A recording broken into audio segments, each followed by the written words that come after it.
Pace bene, masih di mea culpa. Para culprit, saya memikirkan beberapa hal, banyak hal. Ketika Paus Fransiskus berkunjung ke timur, ke Athena, dan ada pastor pendeta dari gereja ortodoks meneriaki Paus Fransiskus, sesat, Anda bidat. Dan menurut saya ini menjadi topik menarik ya. Apa arti sesat? Gereja mana yang benar? Siapa Kristus yang mau kita kenali? Dan kita kenal itu di mana? Gitu ya. Oke para sahabat, saya mau katakan selamat jumpa lagi di video ini. Sudah lama tak menyapa secara langsung. Live juga sudah jarang di Mea Culpa. Dan kalaupun live jarang ada topiknya yang benar-benar serius. Palingan menyanyi-menyanyi. Oke, menarik untuk saya topik ini. Pertama, Paus Fransiskus berkunjung ke timur, ke gereja ortodoks. Satu inisiatif dari pihak gereja Katolik mengunjungi saudaranya di sana. Kalau ada niat untuk mau rekonsiliasi, mengingat perpecahan sudah pernah terjadi hampir 1000 tahun yang lalu, bahkan jauh sebelum itu secara praktis sudah juga terpecah timur dan barat. Bahwa ada niatnya sekarang untuk membangun komunikasi, saya pikir itu tindakan terpuji.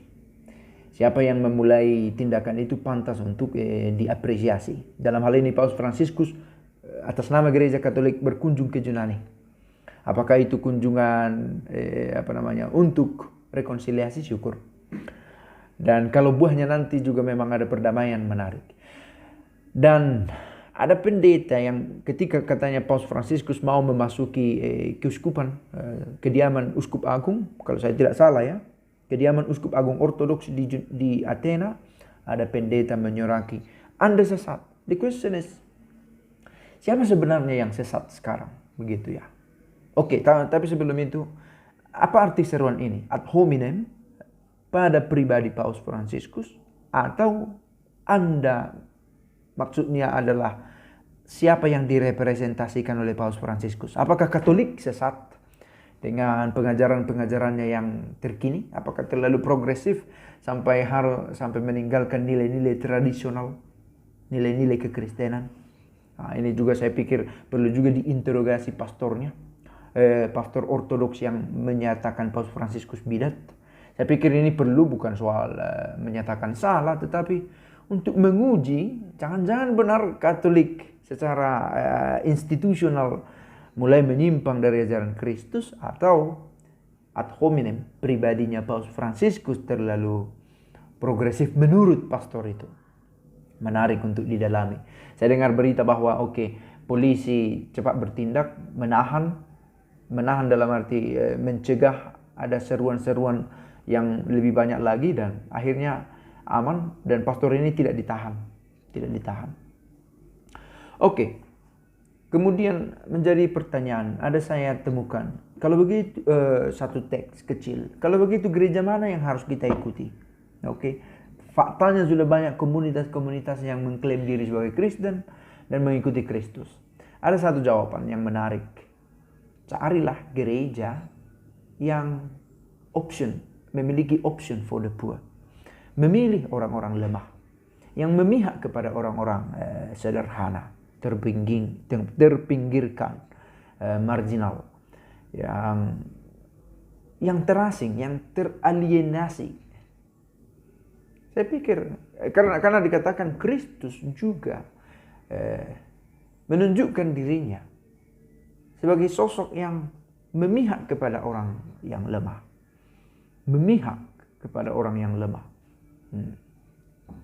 Maka ini saya pikir satu bahan refleksi yang menarik. Andai kata kita mau bertanya, bagaimana cara saya mengikuti Kristus? Dan Kristus sendiri berkata, kalau kamu menemukan orang-orang yang lemah ini, yang terasing itu, siapa yang paling lemah yang kamu temukan di jalanan dimanapun kamu berada, ya kamu bertemu denganku. Dan apa yang kamu lakukan bagi sahabatku yang paling hina ini, itu kamu lakukan untukku. Dan itu pertemuan paling orisinal dengan Yesus, saya pikir ya. Tapi sekarang ini preach, khotbah, sermon tentang Yesus seringkali dikaburkan oleh banyak kepentingan. Nah, bisa menjadi judul tertentu ini tersendiri antara evangelisasi dengan marketing. Tidak semua khotbah itu menarik, dan kadang fokus menjadi seberapa menarik khotbah ini, begitu ya. Bukan fokusnya seberapa bagus saya menjelaskan, memperkenalkan Kristus kepada banyak orang, atau seberapa detail saya mencoba membahasakan siapa Yesus itu. Tetapi orang, apa yang menarik, kisah tentang Yesus itu yang terus dilakukan sehingga orang mendengar bahwa Yesus, kalau kita bersama dengan Yesus, kita hidup makmur, kita sehat, kita sejahtera. Faktanya kalau ada yang menarik, bagaimana? Menarik, menderita. Di mana Yesus ketika kita menderita? Nah, ada dua supaya kita memiliki banyak rezeki. Faktanya banyak orang Kristen yang miskin. Nah, kalau dalam situasi begini, di mana Yesus? Justru semakin rumit. Kalau saya miskin, ternyata Yesus itu jauh. Karena kalau saya bersama dengan Yesus, berdoa, harusnya saya mendapat rezeki yang baik, penghidupan yang layak. Faktanya, saya tetap miskin. Apakah Yesus itu jauh dari saya? Karma apa yang saya dapat? Mulai lagi mencoba pemahaman sinkretis. Ada karma, ada takdir, ada hukuman dari Tuhan. Padahal dalam situasi beginilah dibutuhkan panduan mengingatkan bahwa Kristus hadir dalam situasi apapun, dan kita pun butuh latihan untuk makin mengenal Dia. Bersyukur ketika kita itu sukses, itu tidak susah. Tuhan itu baik, hidup keluarga kami bagus, sehat semua, rezeki lancar. Memang Tuhan ini baik. Bagaimana kita mencoba meyakinkan orang-orang menderita bahwa Tuhan itu baik? Nah, ini satu tantangan yang hidup. Maka jangankan dulu meyakinkan orang, meyakinkan diri sendiri bahwa Tuhan itu baik. Padahal kita under pressure atau memiliki banyak tantangan. How can I be a good preacher while I have to convince myself that God is good?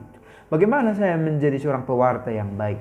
Sementara saya harus meyakinkan, pertama-tama meyakinkan diriku sendiri dulu, Allah itu baik.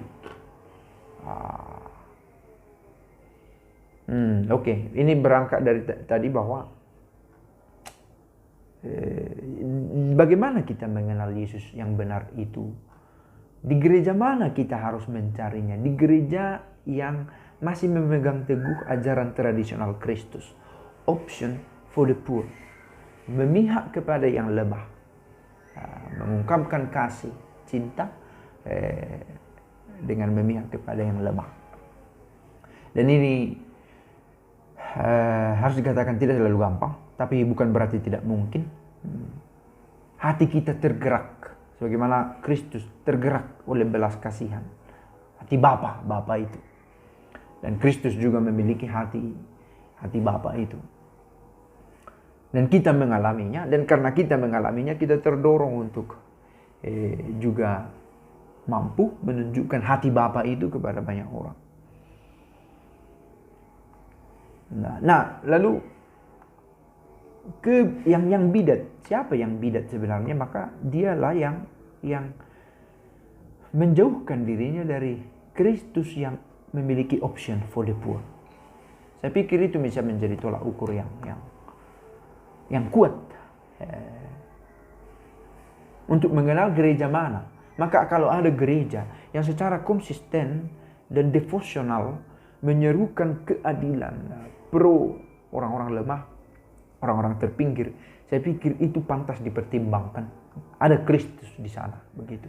Tidak asik dengan teologi-teologi yang spekulatif teoritis, tetapi beraksi. Karena Kristus sendiri tidak meninggalkan konsep-konsep teologis dalam kitab suci. Kristus tidak menulis satu kalimat pun. As we always say, tetapi ia meninggalkan gereja yang di dalamnya ia menanamkan ajaran cinta kasih. Oke, para sahabat, video pikiran spontan. Pace bene.